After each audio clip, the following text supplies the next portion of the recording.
Thank you so much. Good evening, distinguished guests. My name is Matimba Mwaka Mooya, and I'm honored to stand before you as a nutrition specialist with the Hunger Project back in my home country of Zambia. I started with the Hunger Project just 18 months ago, and in that short time, my entire understanding of how people end hunger has been turned on its head.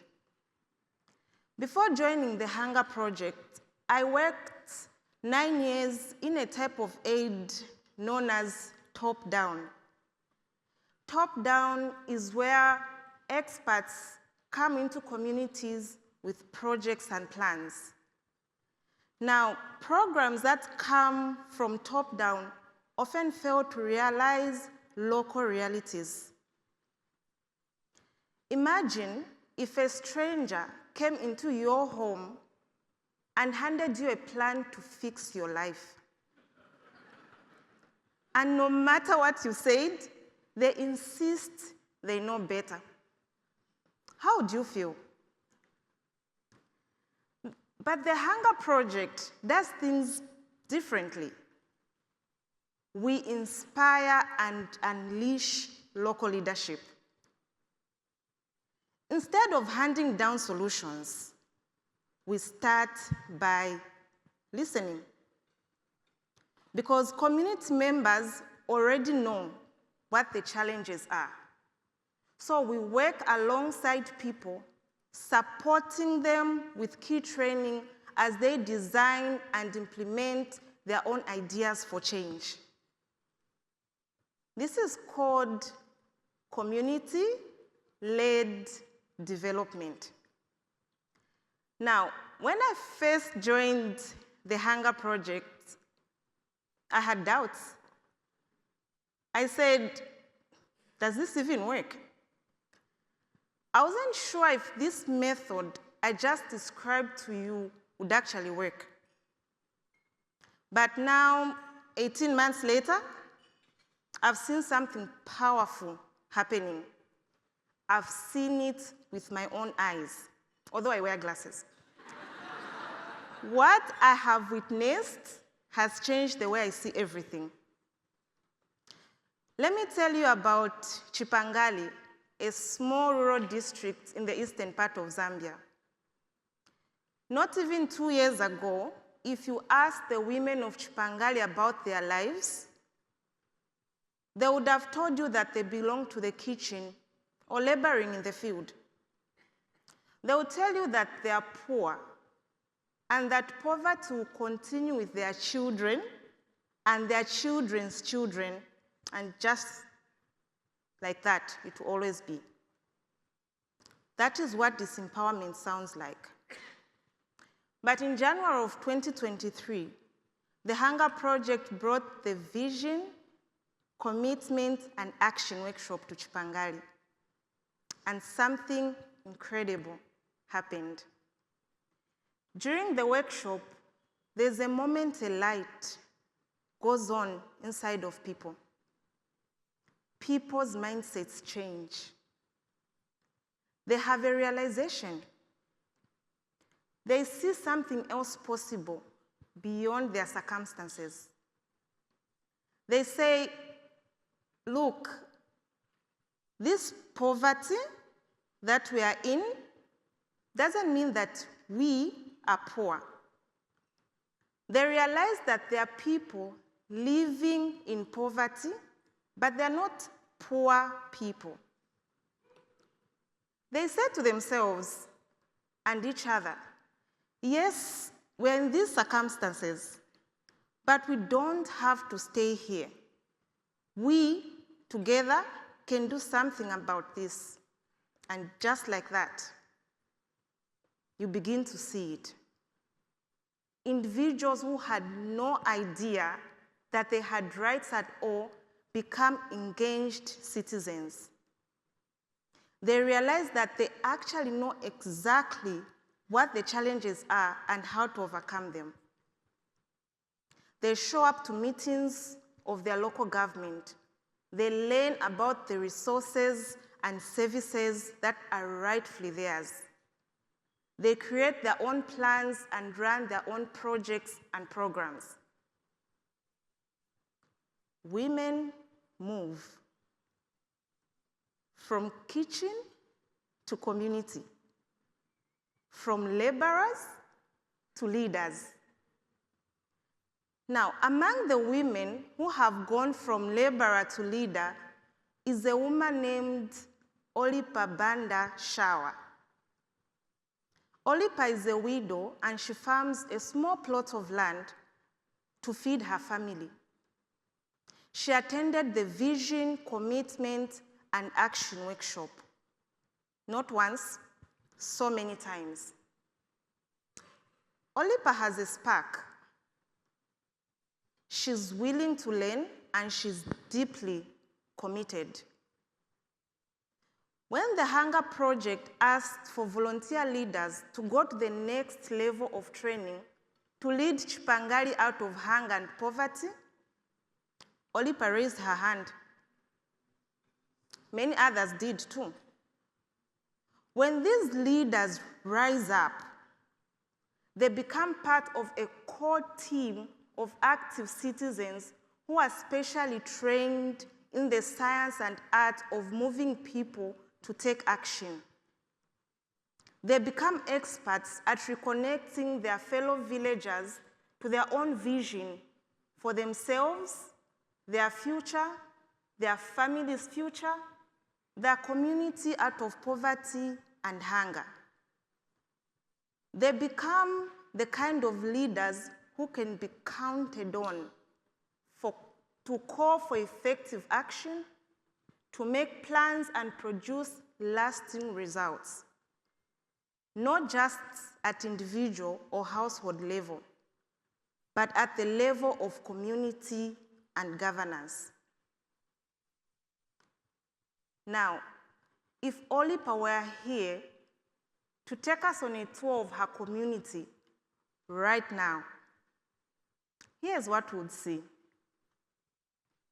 First, we would see special gardens built from local materials, thriving with vegetables that can weather climate change.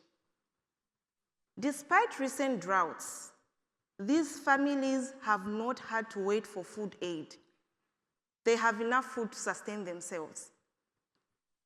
Second, we would see mothers and farmers gathering beneath a large tree, learning how to prepare local, nutritious foods. Each one has brought a little bit of food from home, maybe some ground peanuts, some moringa powder, a pumpkin.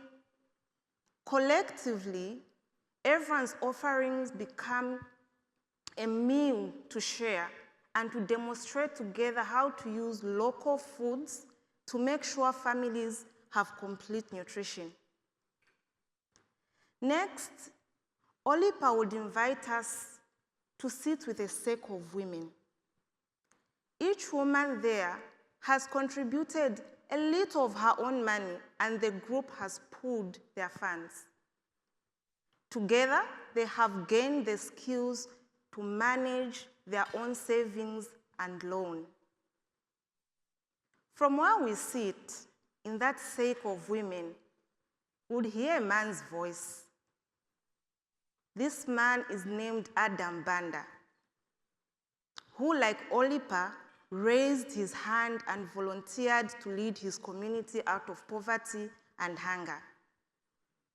Adam is known for encouraging the women of Chipangali. He's respected for speaking for gender equality. He's leading his neighbors in the call and response they use for their gatherings. Here's what you would hear them say in their local language of Chewa. The Hunger Project, ending poverty and hunger. Can poverty and hunger end? Yes. How can we end poverty and hunger? Good leadership, mindset change, vision, commitment, action. Who can end poverty and hunger? It is us, individuals, through action. And then we would see something extraordinary.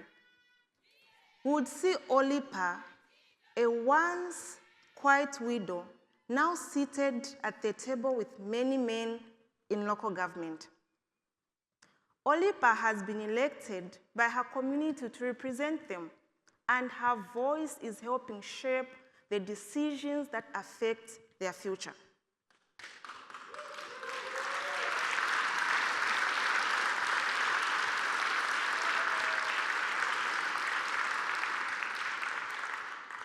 We would hear her voice at a budget meeting, advocating for her village, ensuring that their vision, their priorities are part of the plan for development. We would hear her say, we need bigger gardens, poultry production, more schools, another clinic, and more wells. And we must continue to learn. Olipa plans to stay on this committee until the job is done. Distinguished guests, this is what true leadership looks like. This is what happens when people are given the training, the tools, and the confidence to take charge of their own destiny. At the Hunger Project, we believe that local governance is the key to creating change. Local government is closest to the people. It is accountable for the smart use of resources. By empowering communities to engage and influence their local governments, we are creating a powerful leverage point to create a world without hunger. But it doesn't stop there. Empowered leaders like Olipa are not only transforming their local communities, they are advocating for broader change. When community leaders band together, they don't just improve life in their village. They unite to demand access to resources, push for policy changes at the national level, and ensure their governments are responsive to their needs. This is how sustainable change happens, from the ground up, driven by the people themselves. So, as we gather here tonight, I want you to think about the world we are creating together. A world where people move from laborers to leaders. A world where communities are reclaiming local government and taking action. Where leaders like Olipa are rising from within, and where systems of inequity are being dismantled and rebuilt by the very people who once felt powerless. And that is why, for me, I have come to realize that my work is no longer just a job. It's my life's mission. Together, we are creating lasting, transformative change. One leader, one community, one system at a time.